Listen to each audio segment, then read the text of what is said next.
Welcome everybody. Thank you for coming to NIPA's second COVID-19 online event. Last one was about 6 weeks ago or so, and we intend to be repeating these every month, give or take, month to 6 weeks on different topics. We will be continuing to solicit you guys in terms of topics that you want to hear about.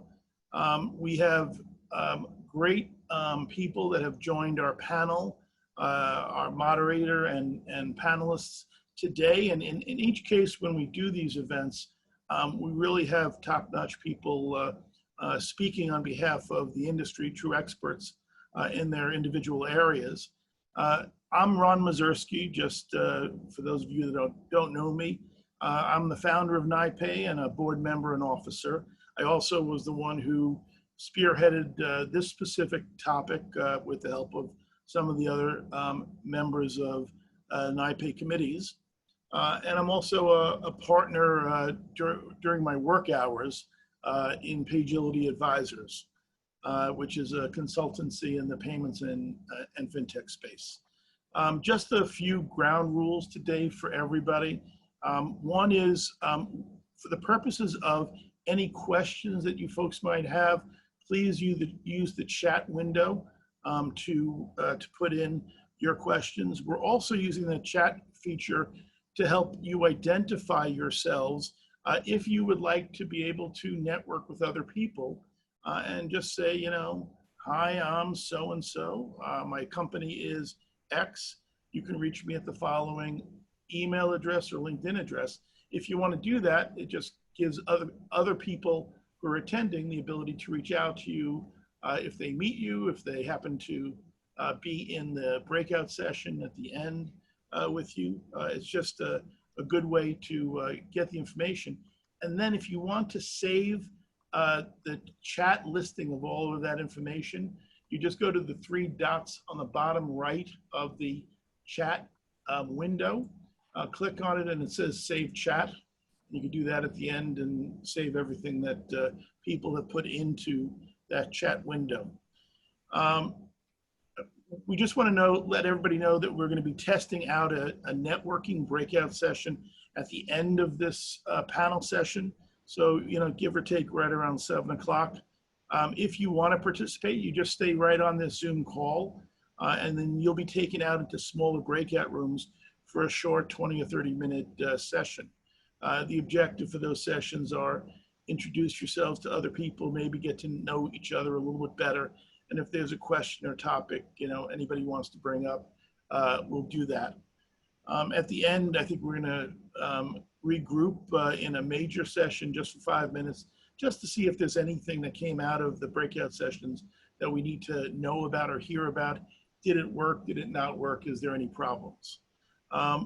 One last thing, we'll be sending a survey out to each of you after this event. Please take just 5 minutes to respond. It's just going to have a couple of questions on it, and we want to know if, you know, this is working for you, if this makes sense, if there's any recommendations you have, if there's any topics you specifically want us to talk about. And now, without any further delay, let me introduce you to the moderator of today's event, Alenka Grealish. Alenka is a senior analyst in corporate banking from well-known and respected analyst Celent. Alenka, over to you. And thanks, Ron. So we can, there you go. Yep, thank you, and welcome everyone. Great to see so many people participating in this virtual event. I'm pleased to be part of it today. So between my career as an analyst and as a consultant, I've done numerous projects in small business banking with a focus on digitalization, particularly of their financial supply chain, as well as making digital tools for financial wellness and improving their customer journeys and customer experiences at banks. So I'm really excited to be here with those who are actually doing all this in the field. So without further ado, we have three great panelists. I'd like to introduce Annalisa Grande, VP Banking as a Service at Cross River. Say hello, Annalisa. Patrick Sells, Chief Innovation Officer. Sounds like a very exciting job at Quantic Bank. Hello, Patrick. And Ginger Siegel, North America Small Business Lead at Mastercard. Thank you again so much for participating. And I think a great way to kick off is to have you tell our audience a bit about your role, your company, and how you support small businesses. And we'll just go alphabetical by last name. So Annalisa, could you launch us here, please? Sure, probably need to be unmuted for that. So Annalisa Grande, I lead Cross Rivers efforts in the payroll protection program. My day job is as a VP of Banking as a Service. The company generally works with fintech companies and companies not in fintech to bring banking products, payments products to the market. I came to Cross River from the Bank Corp, where I built and supported the bank side of the Simple program, the Seed program, Google Wallet, and various other programs, specifically in the fintech space. Thank you. Patrick? Hi, Patrick Sells. I'm the Chief Innovation Officer at Quantic, which, to your comment when you introduced me, is a fun title and a fun job. Really, my kind of mandate or day-to-day life is looking across the entire organization and thinking about what can we do differently. Sometimes that involves technology as a means by which we can implement innovation, but it's much broader than that, thinking about culture, our customers, and what does it mean to be a bank today and what will it mean to be a bank tomorrow. And Ginger, please. Great. Hi. Good evening, everyone. This is Ginger Siegel, and I have the honor of leading our small business segment for Mastercard for North America. I think most people have heard of Mastercard, a great payments and technology organization. And I've got a really great job because every day what I get to do is help enable our partners, who are banks, processors, acquirers, fintechs, digital partners, help them to put the wind at their back so that they can in turn help small businesses. COVID has presented a lot of challenges, but I'm really excited to be here tonight to talk through some of those with all of you. Thank you. Well, I thought a good way to start is to set the stage. It's been a somber 5 months, and just to share some statistics, if we don't already have enough empathy for our small businesses out there. The impact of shelter in place was swift and harsh. Within weeks, there was mass layoffs and closures, and you saw the unemployment rate jump from around 4% to over 14%. And fortunately, as reopening occurs, that rate has dampened down, but still is hovering around 10%, and still equates to around 16 million unemployed. Just extraordinary situation. And of course, that has exposed the harsh realities of the financial fragility of small businesses. I like two particular surveys. One was a survey by a group of academics of about 5,000 small businesses in late March, and they found, quote, the median business with more than 10,000 in monthly expenses had only about 2 weeks of cash on hand. Well, those 2 weeks have passed, right? So we'll get to the implications of that shortly.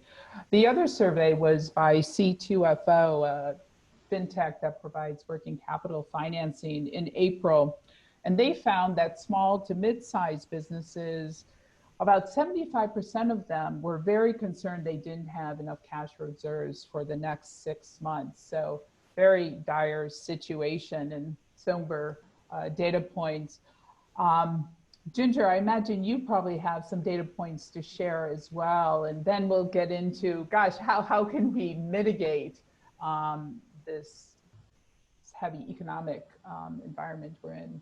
Yeah, those are great stats, and yeah, it's sometimes difficult to look at these stats, But what I've also tried to do is take a look at stats that can give some hope. But some of the stats that I think are most concerning is that if you take a look at all small businesses, 76% of those surveyed have already been negatively impacted by COVID. And over 40% of those people are seeing significant decreases in revenue. We know that small businesses employ almost 50% of the people in the United States.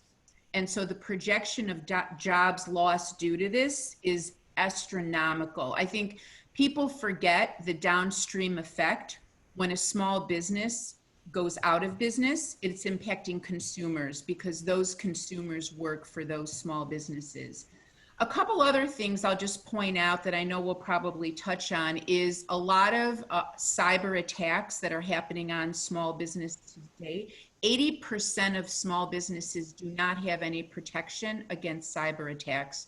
And so this is something, the whole safety and security aspect is coming out even more. A lot of bad actors are coming out. And then the one thing that I would say to give us hope is we know that e-commerce has increased dramatically, to your point about shops being closed.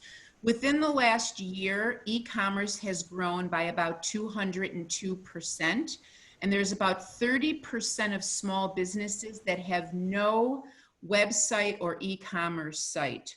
So I think the positive news is there's a lot of things all of us can do to help that. Indeed, and I think that's a great segue to ask our challenger banks, Patrick and Luisa, how do you think you've been able to potentially better serve small businesses because of your culture, your technology, your business model? What have you guys been doing? And perhaps you can kick us off, Annalisa. Sure, happy to. So Cross River's roots are as a very tech-forward community bank. We certainly are in the fortunate position to be able to help a number of the challenger banks out there, but our roots are definitely in the community bank segment. We've been able to leverage the strength that we have in technology and in lending to provide payroll protection program loans to about 198,000 businesses in the span of about 5 months.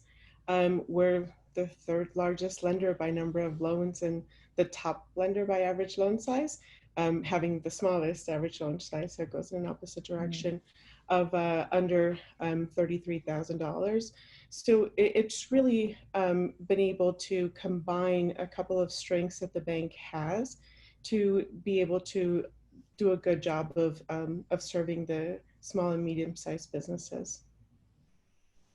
I think from Quantic, from the Quantic perspective, I think we were already pretty well, maybe I think much like Cross River, set up to be kind of digital native, just in terms of how we work and how our customers can interact with us and communicate back and forth to them. So I think, to your question, being kind of the type of bank we are, it was much easier for us to adjust to what had happened with COVID much more quickly. And then also, I think the inherent nature of when you're a challenger bank, to use that term, you're probably more accustomed to innovating, trying things, realizing, oh wait, that doesn't make sense. I got to step back and try something again. And so I think as COVID unfolded and we started to hear what was going on in our customers' lives and our employees' lives, it was maybe perhaps a bit less stressful for us as a staff and the culture to be able to respond and react to those things. Now, that's clearly something I've seen across the board, is those who are digital native or pretty advanced in their digital journey had a much easier time of adapting. Ginger, what do you see your role as part of the card network to help businesses in their transition, whether it's getting back to their bricks and mortar or transforming a business to an a physical to an e-com business? Whoop, you're on mute. And Well, then that's a Louise. great question. We have a tremendous opportunity from where we sit, because being a technology company and very focused on really enabling our partners to create a much deeper digital and technology experience, we can build things by bringing on partners. So as an example, we just rolled out Digital Doors, which is a program that partners with a number of different organizations to help small businesses actually develop a storefront. We wrap that in cyber protection. So we bring our tools and assets like cyber protection, the ability of consumers to see what stores and other businesses are actually open. But even more importantly, digging deeper under that, if we know that e-commerce and the whole process of digitization is going to take hold, how do we help our partners to enable small businesses to get within that new realm, to accept, let's say, cards on file, contactless payments, knowing that, right now, small businesses write 8 times as many more checks as consumers. It's a very paper-oriented group of people.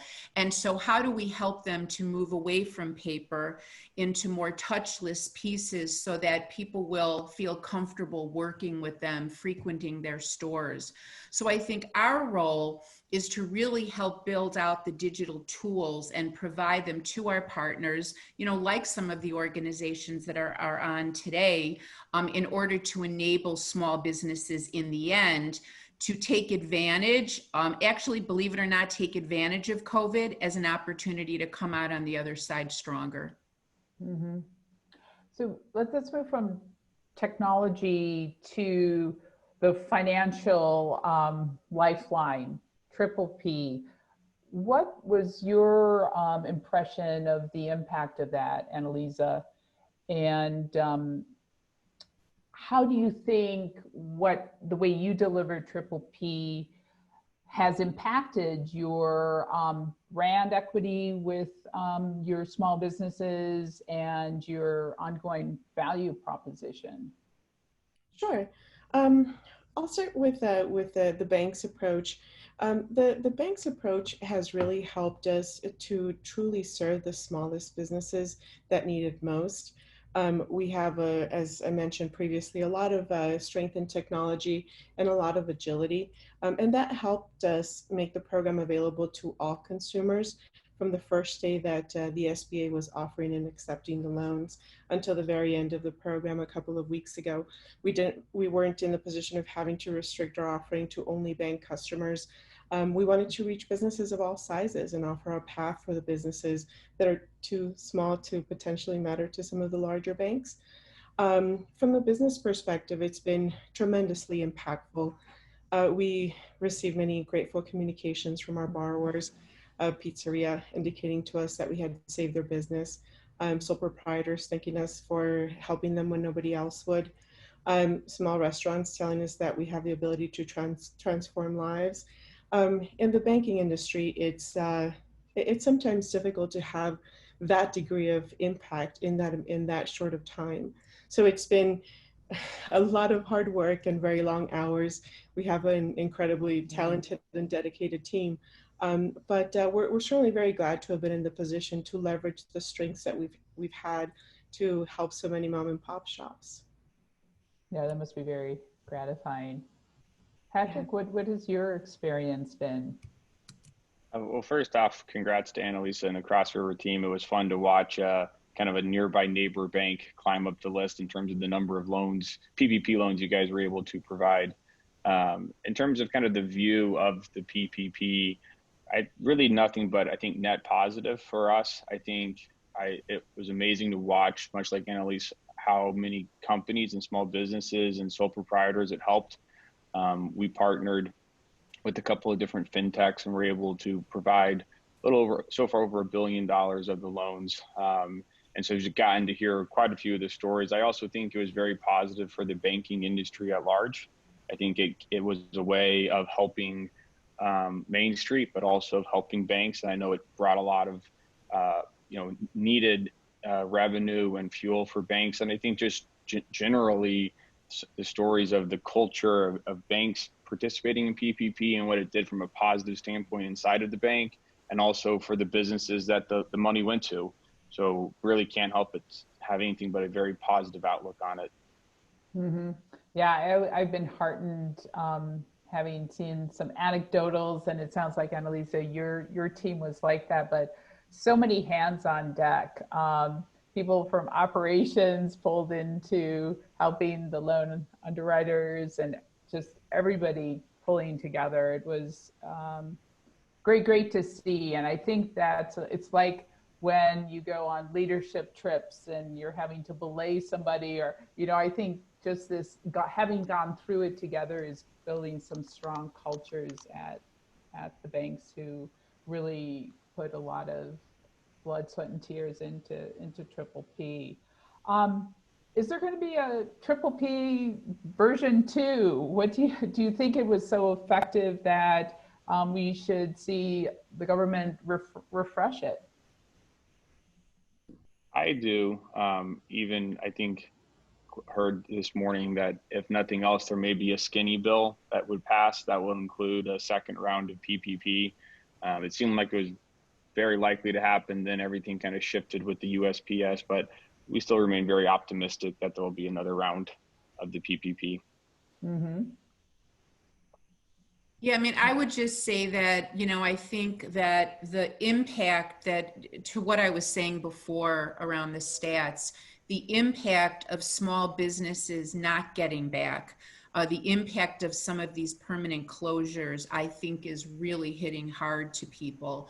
And the need in order to really create the funding pool to help them is really going to be critical for many of them.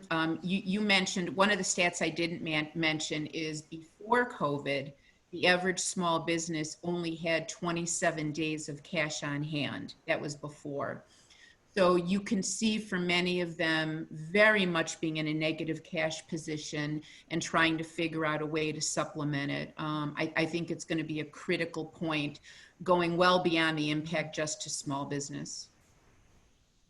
Indeed, and I wouldn't be surprised if you see more financial wellness tools being developed and launched, cash flow forecasting tied to not only the bank data, but also the accounting software data, especially as software as a service becomes more easily accessed by small businesses. Let's look out on the horizon, hopefully a little sunrise out there. How has your experience over the past 5 months, your learnings in trying to respond by helping with cybersecurity or through credit lifelines, those lessons learned, how are they shaping how you think about your small business strategy out into the next couple years? So, in a world hard to imagine, post-COVID, post-vaccine, how do you see the your strategic priorities changing? And I don't know who wants to go first here, maybe Annalisa. Happy to. I actually don't see the bank's priorities changing. The bank has always had a very strong focus on serving consumers and small businesses. And to that end, there's been a number of tech acquisitions in order to specifically service that space. So I don't expect that there will be a lot of changes in terms of the bank's approach. Certainly, we may have additional folks that we can pull in to help with some of the special projects that come down the pike. But this has always been the bank's focus. So I expect that our strength in technology will continue to help propel us in that direction. I mean, I'll just add, I think I would agree. Our strategy has always been a needs-based, customer-centric approach.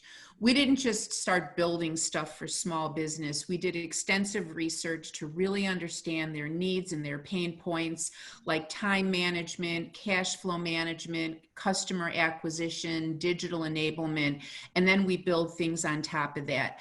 I'll tell you what this last 5 months has taught me, though. I guess the one thing it's taught me is that if we let ourselves, we can get stuff done really quickly.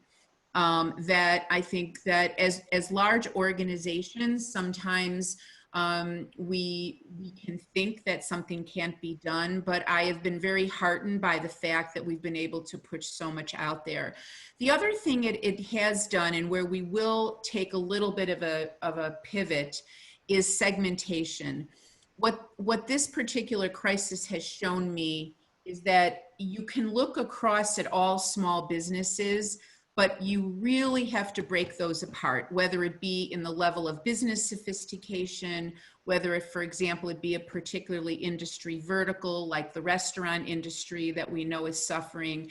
And we've really got to look deeper and do a double click on the needs by segments to decide what those particular segments are going to need to move them forward. For example, invoicing. We know a lot of small businesses just need to get their own money in quicker. 70% of small businesses still use manual invoicing. If I'm a plumber and I go to someone's home and I go back to my office and send a bill 2 weeks later versus being able to send it digitally at that moment, for that segment, that could be a lifesaver. So I think that segmentation piece really has to play in bigger. And certainly there's been variance across segments as to the impact of COVID, with some faring very poorly and others doing okay. Patrick, how has your perception of serving small business changed or not? I think it's a positive and in a positive way. Ultimately, I think it's kind of freed us to get outside of the confines that we always thought about. What does it mean to serve a small business? For example, telling a small business owner to use Square, so that they can have e-commerce, or to use Shopify, and not to be afraid about what does that mean for my relationship with them as a bank, but how can I truly proactively help them in the ways that they need it most, and put them, and I think that's what I mean, it's kind of freed us to think differently and to think more openly about ways we can really serve them. No, that makes sense. I think urgency broke down some barriers and flattened hierarchies and accelerated decision-making cycles. Let's come back to technology. Has your tech roadmap changed? Have some things been accelerated, done sooner than later, or deferred, or the budget's going to be bigger next year? Talk to us about how you're making those kind of hard dollar decisions. And yeah, I'll just quickly start. I think from a technology roadmap, obviously we're a really big place, and there's a lot of areas that are very focused on technology needs, even separate from small business. But I would say yes, it has caused us to focus on some areas. For example, access to capital. So we really look at how do we help businesses get paid, get capital, and then kind of get digital. So this concept of, different types of loans, how do we help our partners with installments? We're really taking a double click on some of those 3 buckets. And then rather than kind of boiling the ocean, what are the technology needs that we have in order to enable small businesses to get paid quicker? So for example, invoicing, get capital. So how do we help in that lending process, since we are B2B2C, and we try to power our banks and other partners to do that lending, and then also get digital? Are there things that we need to build or things we need to execute against, like some of our contactless payments, or do we partner? so that we don't have to build everything. So I would say those are some of the key areas. Interesting. Patrick, what, as innovation officer, you're holding the reins, right? You know, I think kind of akin to the first question you asked, in many ways, we had already implemented or were in the process of implementing a lot of the technology in terms of interfacing with our customers. I think where perhaps, you know, the biggest change has come is in thinking about how can we make the work experience at Quantic better. You know, being in New York, a lot of people have long commutes, and we were used to coming into an office, and we've actually allowed employees to move away from New York, for example, so that they could be closer to family or have more space, and the value of not having to commute all the time. And, you know, like most banks, probably we weren't set up for a great work from home environment. And so that's been a big shift for us, and an area where we're spending a lot more money is to try to create a very efficient and effective work environment with more flexibility. Mm-hmm, mm-hmm. Annalisa, what's your perspective on technology, acceleration, deceleration, grow? I don't expect that a lot will change. So we have a number of teams that are fully remote. So the bank is already certainly used to that approach.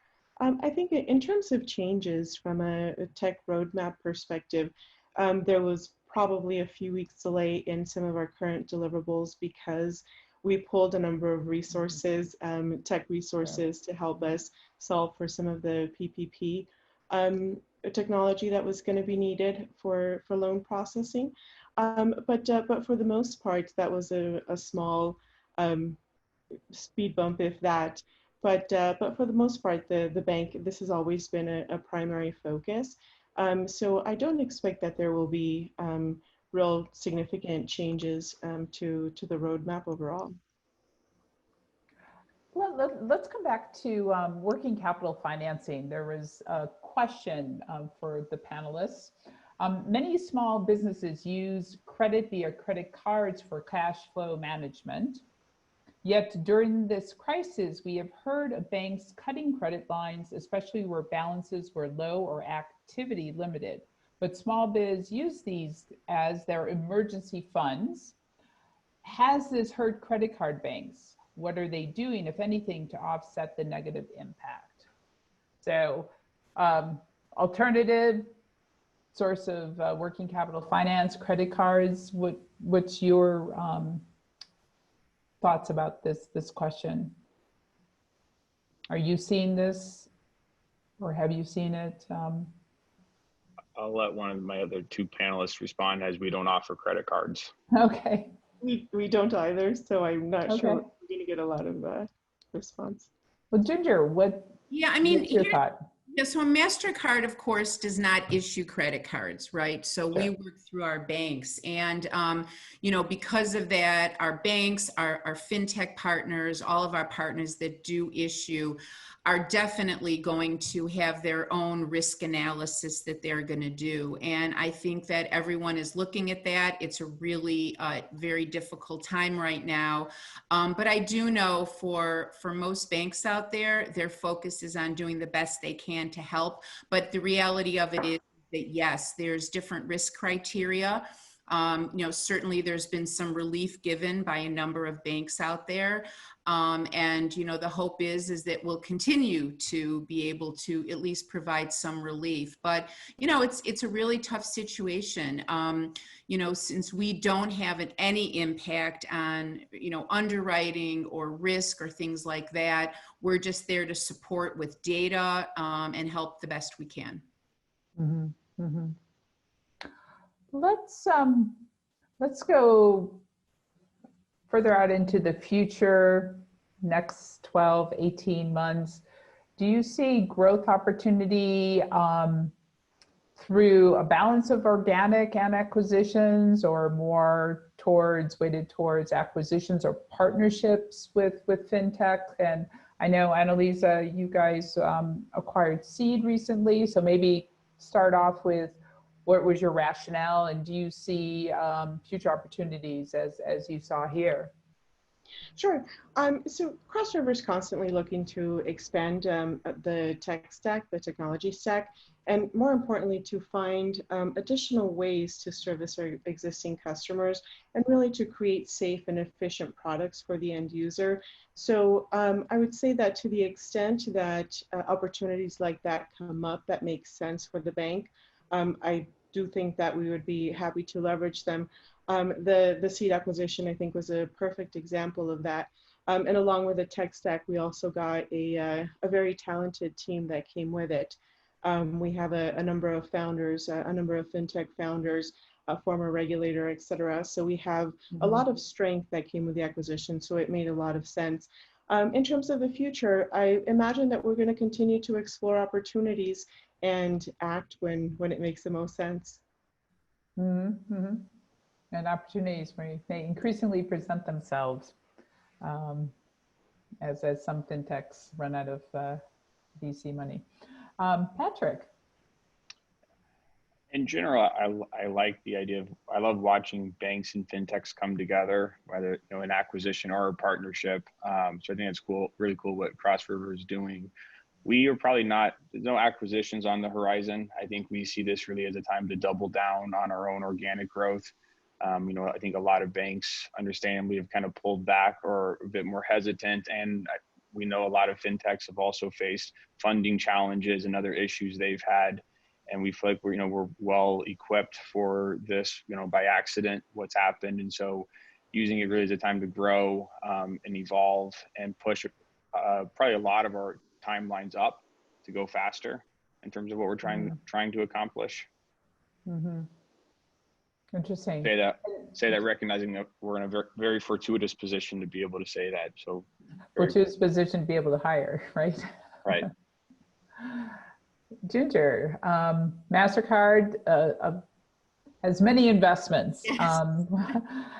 How do you see that playing out into the next 12 months? Yeah, I think it's going to continue to play out. And I think what's really exciting about this is that it's all of it, right? So we just announced Finicity, which is going to be a major new partner of ours with an open banking, obviously a huge approach there, which by the way, open banking we feel is going to be a huge boon for small business, particularly in the credit area, due to the ability to help with underwriting and use more non-traditional data. And then we have our, basic partnerships, without any merger and acquisition talk. We just announced yesterday a new partnership with Pollinate, which is going to be an organization that's going to help small businesses in a number of different ways. So I would say that from a Mastercard perspective, we look at acquisitions and we also look at partnerships. I personally don't believe you have to build everything. There's a lot of great companies out there that we can leverage. For example, on our value props, we have partners with Intuit and Microsoft and Salesforce. There's no need for us to build a CRM system when we've got great partners like that. So I think you're going to see that. We obviously at Mastercard, we love fintechs. We love challenger banks. We love digital organizations. We work very closely with them. And so I think you're going to continue to see across the board all of the three that you mentioned. So how do you define success in 2021 in terms of supporting your small businesses when hopefully we'll be getting towards the other side of all this? Have you thought about the success metrics of either number of small businesses, saving core business customers from failure? Well, one thing is to have a call where my dog isn't there barking. I mean, that would be really cool. But no, I mean, for us, it's, and I really believe this, and I don't mean to sound trite, but we've looked at the COVID crisis in 4 stages. And the one that we think we're in now is normalization. And to me, success is if we can get people through normalization and into growth. so that it's not just about surviving, but it's back to thriving. And so the metrics that we look at are things like, can we get more businesses to have an online presence? Can we get more businesses to broaden the channels that they sell in, how they accept money so that people will want to go to them? I think there's very real measurements that we can look at around acceptance, but more importantly, our partners. So when we partner, let's say with the Cross River, what do we do to impact them to make them more successful in this space? So I don't pretend to be unbiased here. I've been in this segment my entire career. You have, you know, I'm a small business zealot, right? You have to have a passion for this stuff because it's really tough stuff. But I think we have to enable everyone in the ecosystem to help small businesses and not leave them out there alone. If anything, the one thing that's come out of this is if you didn't know that small businesses were important before, you certainly know they're important now. Very, very true. Annalisa, how are you thinking about success next? I think success will be slow to come, and I think a lot of it will depend on what happens in Washington D.C. in the coming weeks and the coming months. I do think government has a great opportunity to leverage what it has already been built on the PPP side and expand on it. So for perspective, the Payroll Protection Program businesses could qualify for maybe 2.5 times their monthly payroll. But at this point, it's been probably about 5 or 6 months that they've been impacted. So we're hoping that we get to continue to have the opportunity to help these businesses in the short term so that we can help ensure their survival in the long term. I do see that there's a little more fragility there than I think the industry largely expected. Yeah, no, I think some of the statistics we cited are pretty scary, frankly, but it's great to see how much PPP has helped and other accommodations that banks have given to their small businesses. Patrick, 2021, how will you define success in small business banking? I probably resonate with what kind of how Ginger's comments are, and loved kind of the perspective that Mastercard, has on this. It's one, I think, can we help our small business customers get through this, but also move beyond just a state of survival to a state of being able to go back to flourishing. And so I think success for us isn't about getting more customers. It'd be about helping them kind of work their way up and through that curve. And I think, the key piece to that will be the partnerships and saying, okay, how can we really help you? I 100% agree with Ginger's kind of emphasis on moving into e-commerce and, helping them find different fintechs or technology or partnerships and bring it together and not try to say, I want all of your business, but I really, truly want to help you, even if it doesn't benefit me. Again, the focus is on that movement from survive to flourishing. And if that happens, then I think banks help play that role. You'll have customers for life. And so I think that's our focus. Mm-hmm. Yeah, I think those banks that outperform now will have a lasting impression on their customers, including new customers when you're originating non-bank customer PPP loans. Those could be your next lifetime customer base. That's a wrap for the questions we had teed up earlier. Ron, shall you encourage some questions from the audience here? Thank you. We do have a couple of questions that came in while you guys were talking, and I just wanted to throw those back at you guys now to see if you have any reaction. If anybody has any other questions, feel free to type it into the chat area, and we'll get to those as well. From Rodman Reef, Rod has asked, have you recommended using Zelle's request for payment transaction to small businesses for quicker payments? When RTP's request for payment transaction goes live, will you recommend it too? Any reaction from our panel and from Alenka? I can speak a little bit to RTP and Cross River's approach. I would say that the RTP is going to become increasingly important in the coming years. It already has a very strong foundation, and I think it's going to help redefine payments in the years to come. Yeah, I would absolutely agree with that. I think real-time payments before was something we talked about and looked at something that was happening in Europe, but it's really here now. And I think that's why a multi-rail strategy that a lot of organizations are looking at, particularly Mastercard, so we're well beyond just a card network, right? We have multi-rails and are looking to use RTP to actually help small businesses. So whether it's getting money in quicker, how does RTP drive an invoicing solution? How do we get money in quicker? How do we really kind of contract some of that cash flow approach so that cash flow management can be done in real time? So I think RTP is going to actually be a boon for small business, whether it's getting paid quicker, getting their own money, getting new money. So I would agree absolutely what was just said. I think it's going to be not only something that we are going to be in the thick of, but also that we have to have. And I just want to follow up on one aspect of Rod's question.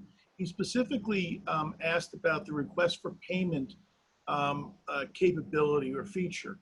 Is that something that you see will you recommend it to your small business clients? Is this something that you expect will become taken up by others when the clearinghouse has the same capability put into place? What's your feeling about that request for payment feature? Any reaction from anyone? Well, I'll let those that really have small business customers speak first. Okay. I can give some anecdotal in my conversations with, and sorry, Patrick, I'll let you jump in next. That yes, it's not about the payment, it's about the upstream. How do you digitize upstream? And request for payment is one critical stepping stone there. And then to have the ability to click a button and pay in real time, that's great. But it's the power, I think, is in the functionality, that value-added service, and the data that travels with that service, and then the payment. Patrick, I think you were about to say something. Not much to add. I think just the general consensus, at least from all of us, is real-time payments will be a great thing for small businesses, and whether that's request for payments or making payments, and it's something I think we'd only want to help promote. Okay. Yeah, I think it is all about, to me, the speed with which people can get their own money in quicker. And I think that's one of the venues to do it. Okay, great. Thank you. We have another question from Betsy Waters. And Betsy says, the banks mentioned that they offered P2P, PPP to non-customers. Was this an opportunity to gain new customers? I would say it certainly can be. I don't know that too many banks have taken action on that. I think the focus has been continuing to service and do right by the PPP customers, and less thought around what additional services might they need in the future. So I think that can eventually come about, and there's conversations and strategy sessions to identify that. But for now, at least the PPP team's focus is to continue to service the customers. Okay, Patrick, any sense from you?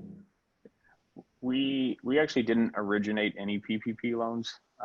It's kind of unique to part of how the customers we serve in the situation that we were in. but we were able to partner with some fintechs to act as a source of liquidity for them, enable them to do more PPP lending. And so what's happened as a result of that is we unintentionally have picked up some customers just by nature of once we purchased the loans, the customer would reach out and have a question about PPP in general, or we want to know something. And so we spun up a customer service initiative around that and that had positive experiences. So for us, it was more about partnerships and trying to play a role in helping provide these loans as a CDFI. I think we deeply resonated with why many of the fintechs were approved to do this, because they had a reach that was different than the big banks and your typical banks. And so there's a lot of synergy for us to work with them and to let you leverage their scale and act as the financing partner, if you will. I've heard some anecdotes where there's been a strong community business bank that's opportunity to support small businesses that they might have only a minor relationship with, that weren't able to get a triple P from a larger institution that had their primary account. And I've seen some wins for these kind of banks because they came through when it came to originating triple P for a business. You know, I wanted to ask one other question, and something that came out of some research that I have seen recently, which said that small businesses reacted very favorably for those financial institutions that reached out to them to find out how they were doing during this period. What did they need? Did they need any help? Anybody have any thoughts on that from their perspective, from each of your organization's perspectives? I could share a fun antidote. It's not as maybe specific to small business owners, but when COVID first started happening, especially being in New York, you know, we saw the impacts fast. And while our deposit base is nationwide, you can open an account online. We quickly reached out to anyone who had a CD, for example, and we said you could break your CD penalty free if you were nervous about cash. And we had a surprisingly large number of people take us up on that, and they were very grateful and thankful. And many said, "Hey, if this calms down, I'll be back." And what we've seen now is we've had those same customers have come back. They've brought friends and families. They've brought more of their relationships over with us. And so just as an antidote, we were very proactive, and the customers responded very favorably as a result. Great. Any other comments or thoughts from the rest of the panel about proactive customer service? I would say that we didn't have to be proactive. We were in a very fortunate position where we have a customer, and it's certainly not fortunate for the customer, but we'll have a customer who's knocked on 5 different large bank stores. And especially in the first few weeks when there was limited availability on the program, they're not able to get through the door. So once they start doing searches, once they start talking to friends and hear of these smaller banks that are lending through the PPP program, that's how really more and more activity came to the bank. So there wasn't a lot of proactive outreach. I think it was, for us, it was more, once it comes to the door, do everything we can to do right by the customer, to do everything we can to provide a great experience and great follow-up, and leave that impression, leave a lasting impression with that consumer base. Mm-hmm. Another question just came in. I wanted to bring it out to everybody. It's from Nikki Principe. I guess there's 5 or 6 Nikki's out there. So if you were going to recommend one survive and thrive tool to a struggling small biz, what is the best, most immediate tool you can offer to help them be in business 12 months from now? Well, I'll just say, I think the category is pivoting, right? So to me, if you take a look at where we are with COVID, I'm going to go back to what I said before. About 70% of consumers say that they're going to continue on with the same shopping habits that they've had before, during COVID. And I think that a small business has to be able quickly to enable themselves to sell whatever they sell, whatever service or product, through a channel that people will want to buy from them. If you don't do that, then it's going to be very difficult, I think, to survive beyond, because habits are changing. So I would say the ability to pivot where you sell your things is going to be critically important. And there's a lot of tools out there to help you. And then the second thing would be making sure your financials are in order. Many small businesses still use Excel, for example, but ensuring that you have the right financial, really financial acumen, and also financial statements to make sure that when you come out of this, you have the ability to get what you need. So I would say those are the two buckets from my perspective. Thank you.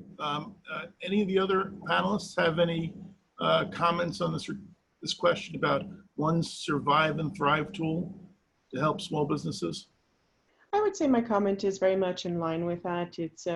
It's maintaining flexibility in your business model so that you can have a different approach in servicing your end customers. That may help. Of course, cash efficiency is something that comes to mind, although it's hard to say that without feeling like I'm sounding a little trite. Clearly, don't spend as much money so that you can get through the hard times. Seems like something that businesses may not necessarily need to be preached to, but I would say keeping an eye on both pieces may potentially help. Okay, great. Alenka? One quick thought at a higher level, education. So now that more small businesses are banking online, make sure they know what tools I would guess that a portion of them don't know all the tools you already have. And for instance, we were talking a lot about RSP and real-time payments. They don't know what these things are. So make sure when you launch something like that, that you have a really effective marketing and education channel to let them know that these neat things are out there for them to, and make it easy for them to access. Just adding to what everyone has already commented, I think encouraging them to be proactive, much to your question, Ron, about what did we see as a bank if we were proactive. I think it's a great opportunity to reach out to your bank, though many probably have, but in particular, be proactive in your customer relationships. You know, there's restaurants that I love to go to once a week. And, I wonder why don't they try to reach out to me and say, hey, order takeout from me. I've missed seeing you come in every Thursday after work. Use this as a chance to really try to build relationships and lean on the community and the people around you.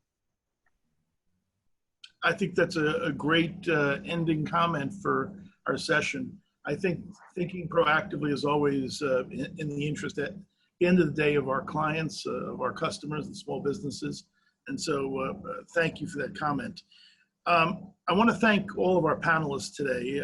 Thank you, Annalisa. Thank you, Patrick. Thank you, Ginger. And thank you, Alenka, for moderating the session. NIPAY appreciates you and the attendees this session participating in this special session. You can participate, just to everybody in general, you can participate in NIPAY on our events committee, membership committee, or in many other ways. If you have an interest, just let me know, let David True know, or any of the officers of NIPAY, and you can find that information on our website, which is www.nipay.org. I want to kind of step back again, remind everybody, if you want to put in your contact name, company, and email address or LinkedIn address for people to connect with you, that would be great. And then you can save that chat for yourself as well. We're going to now be testing our networking breakout session. And if you want to participate in this, stay on the Zoom link, and you'll be taken into smaller breakout rooms for a 15 or 20-minute session. And when that breakout session ends, we're going to be brought back into a main session just to check in if anybody has any thoughts or comments to help this be even better next time around. Thank you all. Bill, is there any housekeeping stuff that we need to bring up to everybody, or do people just wait till the magic occurs? I am just going to go ahead and open 4 breakout rooms. It's going to assign you automatically to one of those breakout rooms. You do have the ability to leave, re-enter another breakout room, but give it 10 seconds and you'll find yourself with about 7 to 8 people. And I'd like to thank you very, very much for taking part. If you've interest in the kind of things we've done in the past, if you've not partaken in our events in the past, we have a YouTube channel. You can just dip in and spend 5-10 minutes looking at the things we've done before. But NIPE prides itself in these kinds of discussions where people come in and spend a little time. It's not just talking heads, but people walk away thinking and understanding a bit more about the topic. So thank you again for spending time. And if you can join for the breakout rooms afterwards, that would be wonderful. I thank all of you. I thank Ron for running this and all the participants. Thanks. Thank you, Ron. Great idea. Great job, everybody. Thank you. Thank you all.